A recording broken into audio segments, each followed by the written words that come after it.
Merry belated Christmas, everybody. This video is out a few days after Christmas Day, but I am recording it on the big day because I've got nothing to do now. I've literally got nothing to do, so I thought, why not?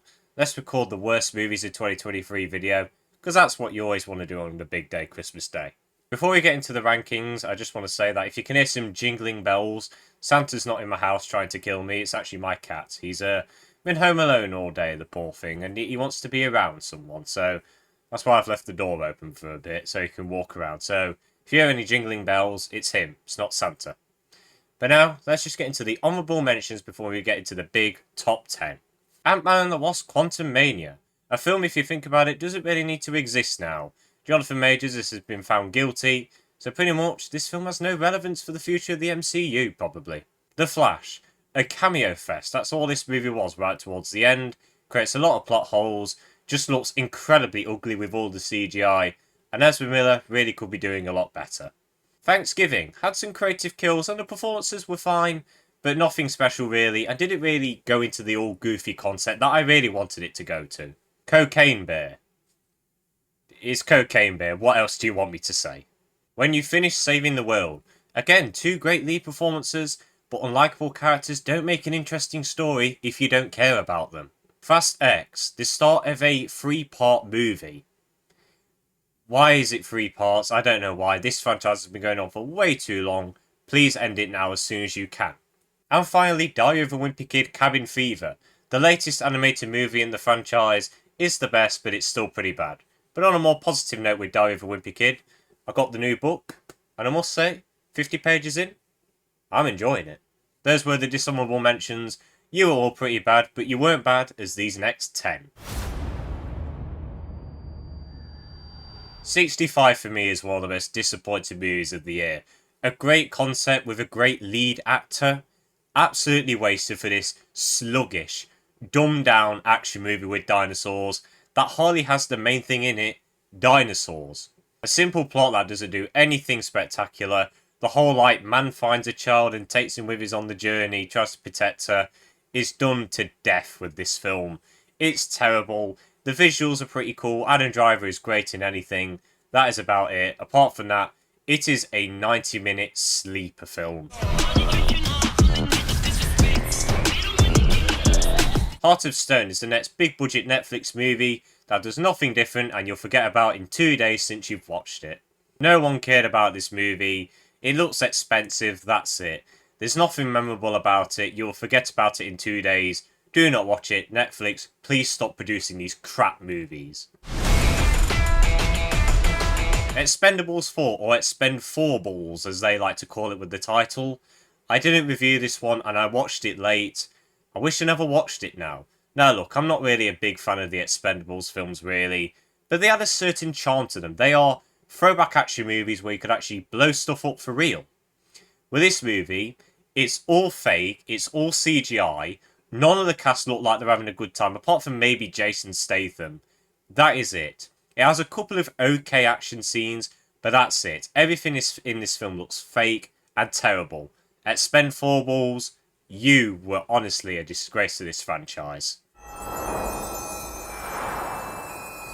Peter Pan and Wendy did some changes to the original Peter Pan, which I appreciate. It's not just a shot-for-shot remake. And Jude Law is very good in the role of Captain Hook. But that's it. This movie is a slog. You'll forget about it. It's terrible. Do not watch it. It is a forgettable movie. Jump straight to Disney Plus just for more content. Shotgun Wedding is pretty much a 2003 comedy.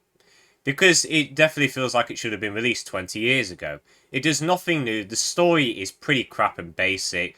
The only thing that kept me watching was the chemistry between Jennifer Lopez and the other actor. I forgot his name.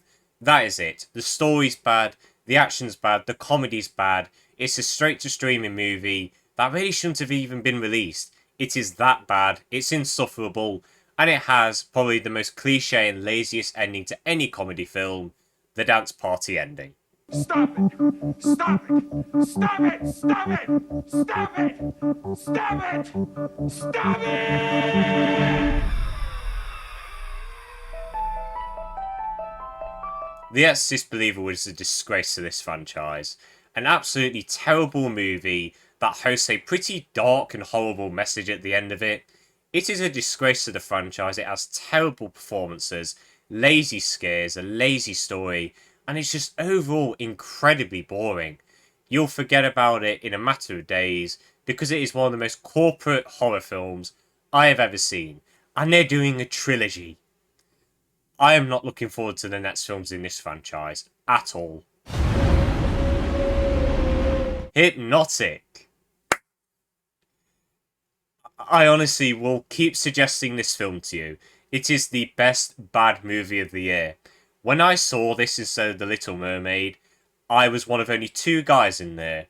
And I had a blast because I was laughing my head off with this film. It is stupid.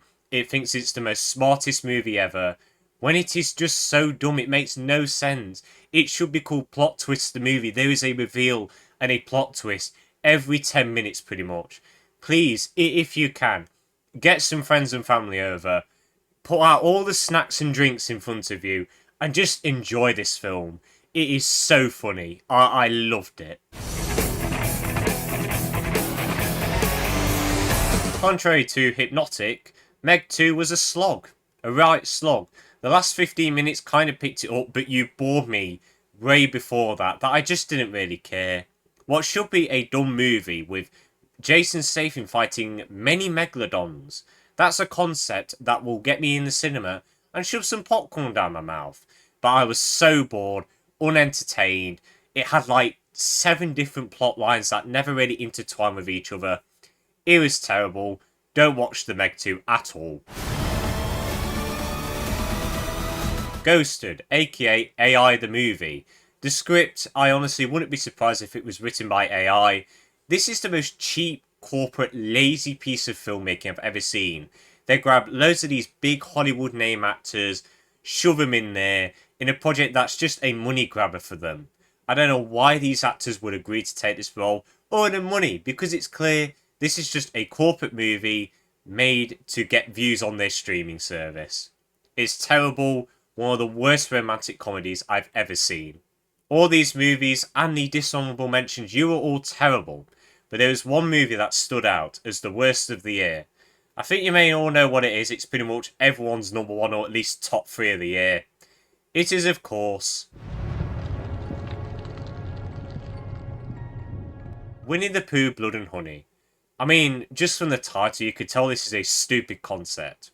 If this movie was very self-aware, knew it was stupid and played into that, I probably may have enjoyed this movie. But unfortunately, they took it way too seriously. They made the characters so dumb, it looks so cheap. They shove in like many plot lines that have basically one scene. There's one plot line that has one scene, one line, and that is it. They shove in all this crap with a dumb story, a dumb concept, cheap looking suits and camera work and lighting. In fact, the lighting's so bad you can't even see anything half the time. Honestly, there was no light in this film. No light at the end of the tunnel. It's cheaply made just to get some money.